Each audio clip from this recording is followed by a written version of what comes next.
It's 3 a.m. You're lying in bed, your body is tired. Your mind should be quiet, and then, out of nowhere, it arrives. A memory from 11 years ago, something you said in a hallway, something you did at a party. Nobody else remembers it. But your brain plays it back in full color, full sound, full shame. You cringe. You physically flinch under the blankets. And you assume something is wrong with you. But the real answer is far stranger.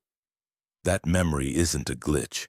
It's a system working exactly as it was built to work, forged over millions of years in a world that no longer exists. Start with what's happening in your body. Your face goes hot, your stomach tightens, your hands might even curl. This isn't random. It's a very old, very specific stress response, and it's not the same as fear or sadness. Fear tells you to run from a predator. Embarrassment tells you something else entirely. It tells you that your standing in the group has taken damage.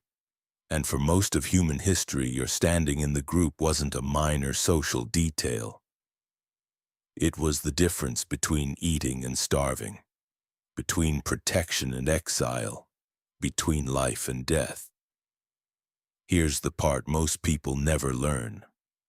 In 2003, neuroscientists Naomi Eisenberger and Matthew Lieberman ran an experiment at UCLA using a simple computer game called Cyberball. Participants thought they were playing catch with two other people online. In reality, the other players were programmed to eventually stop throwing the ball to them. Just silence, just exclusion. And while this was happening, the researchers scanned their brains. What they found reshaped an entire field. The brain regions that lit up during social exclusion were the same regions that light up during physical pain. Not similar, overlapping. Your brain, on some level, does not fully distinguish between a broken bone and a broken reputation. Now think about that 3 a.m. memory again. Your brain isn't overreacting. It's using the exact same alarm system it would use if you touched something hot. Except this time, the injury isn't on your skin, it's on your social record. And your brain treats social injury as something that needs to be prevented from happening again at almost any cost. So why does it replay the memory instead of just letting it go? This is where it gets stranger. Psychologist Bluma Zygarnik, working in the 1920s, noticed something odd about waiters in a busy restaurant. They could remember complex unpaid orders in perfect detail. But the moment a bill was paid, the memory evaporated almost instantly. She ran experiments confirming the pattern. Unfinished tasks stick in the mind. Completed ones fade. This became known as the Zygarnik effect. Your brain holds on tightly to anything it considers unresolved. Here's the uncomfortable truth. Your brain considers that embarrassing memory unresolved, not because you haven't thought about it enough. You've thought about it 1,000 times. But because, on a primal level, your nervous system is still asking the same question it asked the moment it happened. Did that damage my standing? Am I still safe in this group? And since there's no clean, definitive answer, no moment where the tribe gathered around and said, "We still accept you," the file never gets closed.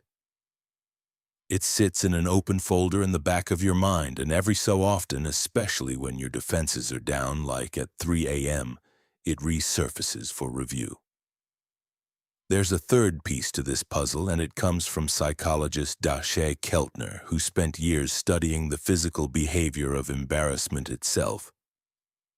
Keltner noticed that embarrassment isn't just an internal feeling. It has a very specific, very visible outward display.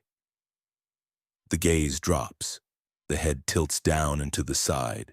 A small, controlled smile appears, almost against your will. Keltner's research suggested this isn't random body language. It's a signal, an ancient appeasement gesture, similar to what's seen in other primates, designed to say, without words, "I know I violated the group's expectations and I am not a threat. Please don't cast me out." And think about what that means. Embarrassment was never designed to punish you privately.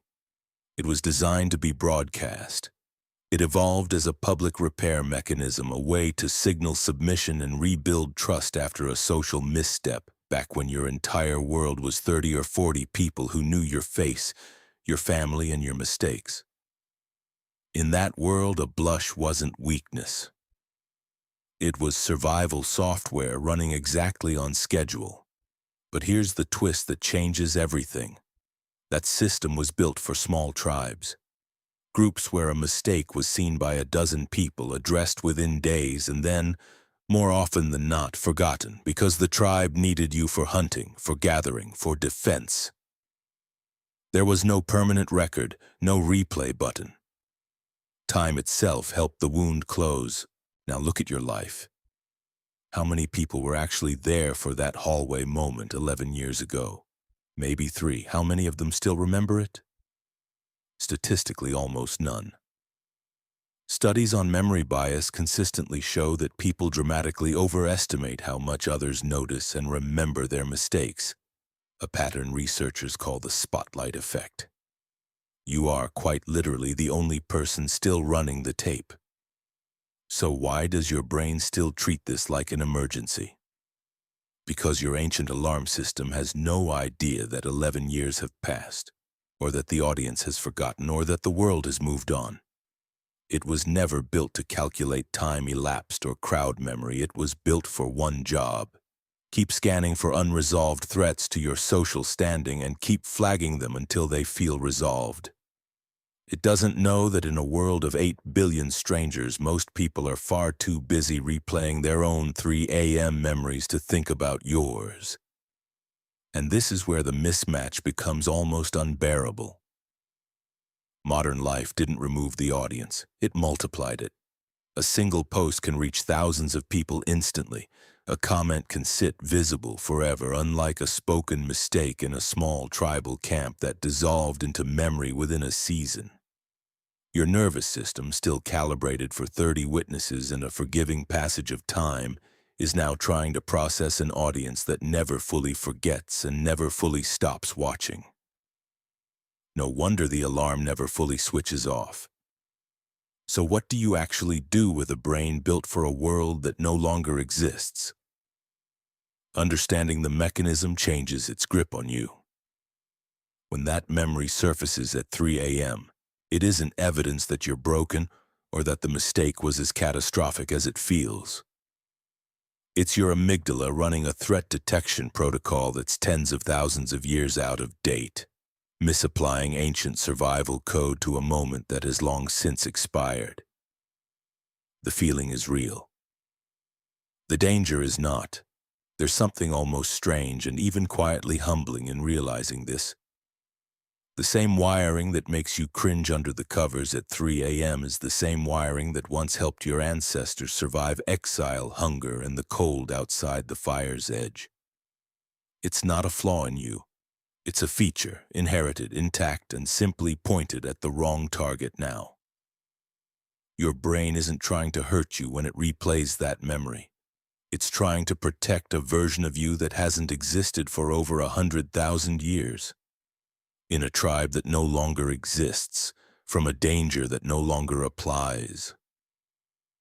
So tonight, when the memory comes back, when your face goes hot in the dark for something that happened years ago to nobody who remembers it, try holding a different thought. That isn't a malfunction keeping you awake. That's the oldest part of your brain, still standing guard, still trying in its own outdated way to keep you safe inside a tribe that let go of that moment long before you did.